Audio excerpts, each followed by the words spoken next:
Hello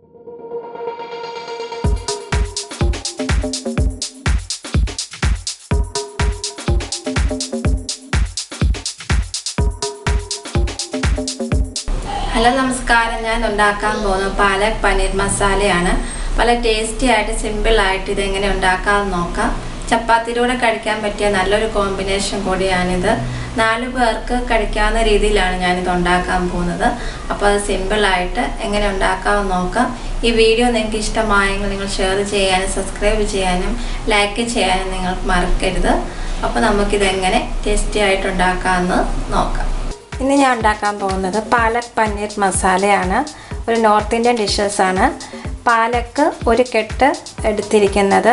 ഇതിൻ്റെ ഇല മാത്രം മതി, ഇതിൻ്റെ തണ്ടൊന്നും വേണ്ട. ഇത് നന്നായി കഴുകിയതിന് ശേഷം എടുത്ത് വെച്ചിരിക്കുന്നു.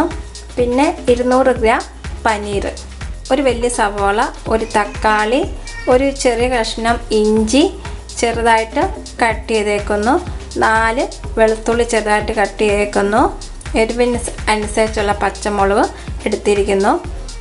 ഇതെല്ലാം ഇങ്ങനെ ഒരു രീതി കട്ട് ചെയ്ത് വെച്ചാൽ മതി, കാരണം ഇതെല്ലാം നമ്മൾ മിക്സിയിൽ പേസ്റ്റാക്കി അരച്ചെടുക്കുന്നുണ്ട്. ഇതിന് പിന്നെ ക്രീം വേണം. ഇതില്ലെങ്കിൽ കാഷ്നട്ട് അരച്ച് ചേർത്താലും മതി. മസാലയൊക്കെ ഞാൻ ചേർക്കുന്ന സമയത്ത് പറയാം. അപ്പോൾ നമുക്കിത് സിമ്പിളായിട്ട് എങ്ങനെ തയ്യാറാക്കാമെന്ന് നോക്കാം. അപ്പോൾ ആദ്യമായിട്ട് പാലക്ക് ഇതിനെ നമുക്കൊന്ന് ചെറുതായിട്ടൊന്ന് വേവാൻ വേണ്ടിയിട്ട് ഒരു പാത്രത്തിലോട്ട് വെള്ളം വെച്ചിട്ട് തിളച്ചതിന് ശേഷം നമുക്ക് ഈ പാലക്ക് ഇട്ട് കൊടുക്കാം. ഇനി നമുക്ക് ഈ പാലക്ക് ഇതിലോട്ട് ഇട്ട് കൊടുക്കാം.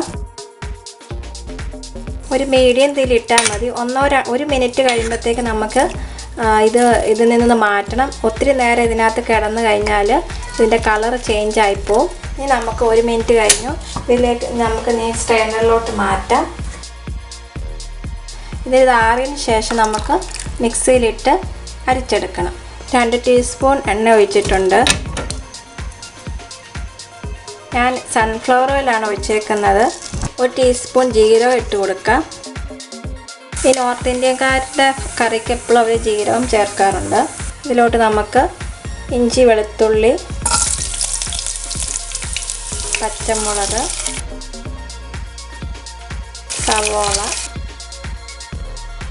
ഇത് ഒത്തിരി വാടണ്ട, കാരണം ഇത് നമ്മൾ പേസ്റ്റ് ആക്കാൻ പോവാണ്. ഇനി നമുക്ക് കുറച്ച് ഉപ്പിട്ട് കൊടുക്കാം. തക്കാളി ഇട്ട് കൊടുക്കാം. ഏകദേശം എല്ലാം വഴഞ്ഞിട്ടുണ്ട്. ഇത്രയും മതി. ഒരു 5 മിനിറ്റോളം, 5 മിനിറ്റ് വേണ്ട. ഇനി നമുക്കിത് തണുത്തതിന് ശേഷം ഈ പാലക്കും ഇതും കൂടെ കൂട്ടി നമുക്ക് മിക്സിയിലിട്ട് അരച്ചെടുക്കണം.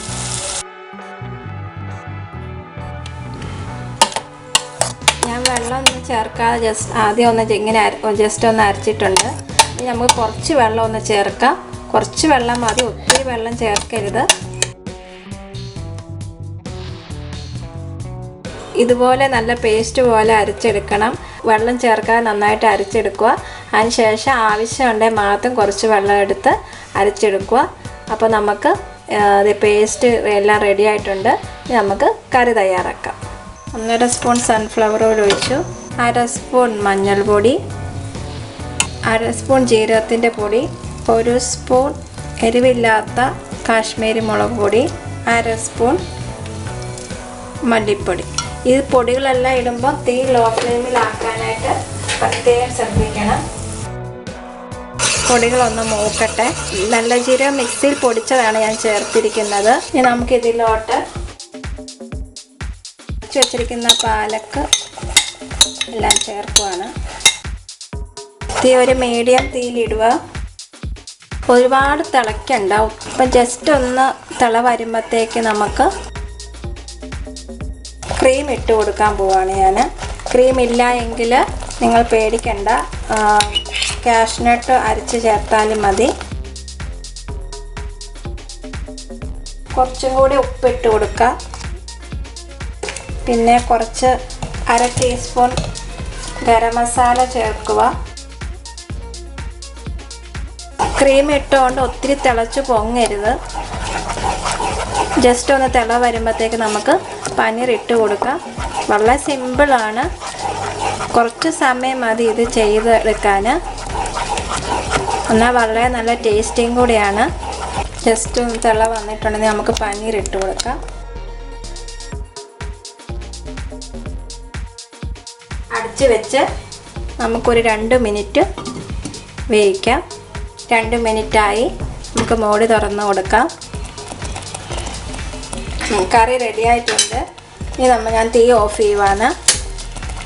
ഇതിലോട്ട് ഞാൻ ജസ്റ്റ് ഒരു പനീർ ഒന്ന് ഗ്രേറ്റ് ചെയ്ത് കൊടുക്കുവാണ്.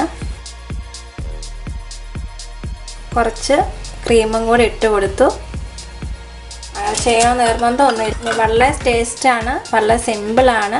അപ്പോൾ നിങ്ങളിതെല്ലാവരും ട്രൈ ചെയ്ത് നോക്കുക. നിങ്ങൾക്ക് തീർച്ചയായിട്ടും ഇത് ഇഷ്ടപ്പെടും. പാലക് പനീർ മസാല നിങ്ങൾക്ക് ഇഷ്ടമായെങ്കിൽ നിങ്ങൾ സബ്സ്ക്രൈബ് ബട്ടണെ ഞെക്കാൻ നിങ്ങൾ മറക്കരുത്. അപ്പോൾ എല്ലാവർക്കും നല്ലൊരു ദിവസം ആശംസിക്കുന്നു. അടുത്ത റെസിപ്പിയായി വരുന്നത് വരെ എല്ലാവർക്കും നന്ദി, നമസ്കാരം. Thank you.